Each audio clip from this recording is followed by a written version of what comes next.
My name's Sharon Paley and I work for Queensland Government. I work for the Centre of Excellence for Clinical Innovation and Positive Behaviour Support, and we're based in Brisbane, but we have a statewide reach.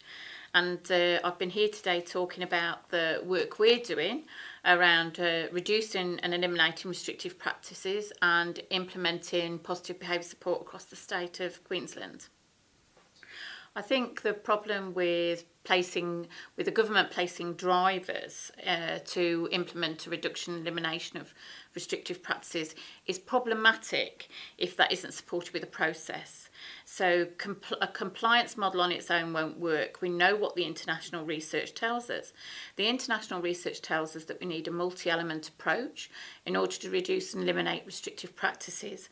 Compliance is a part of that model, but actually we need a process to support that, which is around increasing the workforce skills, it's around creating the impetus and the drivers, and it's around ensuring that people know how to do it. It's the how-to bit that will be missed if we just operate on a compliance model. And so then all organisations are going to do is demonstrate that they can comply with whatever the standards are, but they're actually not going to do the work that delivers the really good outcomes for people, because people get forgotten in that. It becomes all about organisations and all about meeting those standards. And the people that we need to really change their lives, they get forgotten in that kind of model. So for me, compliance is important, and it's one of the drivers, but on its own it's not going to make services change. It's not going to change the lives of people with disabilities. If we want to create really good services that are going to meet the needs of individuals, we need to understand people first. And if you think about what works for you, or I think about what works for me, they're going to be completely different things. So services that are going to meet individual needs really need to know what it is that person wants from life, what's important to them. So I don't know what the favourite things that you like in life. Have a think about them now.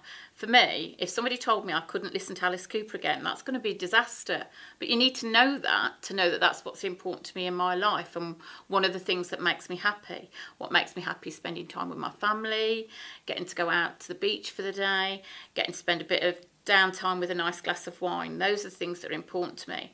It's no different for the people that we work with.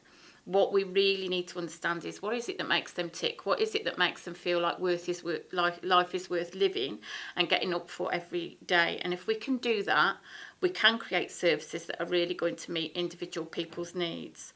And like everybody in life, we all have crises. We all have days where we get up and we think this is going to be a bad day. We all have moments where we think, actually, I'm in a really bad mood and you need to give me a bit of clearance. Our job then is to respond to what it is that person really needs at that point in time, and to support them in the best way that's going to help them. Not to then reduce ourselves to the books and what we think the theory says, but about understanding those people. And if we can do that, we can make lives really good for people.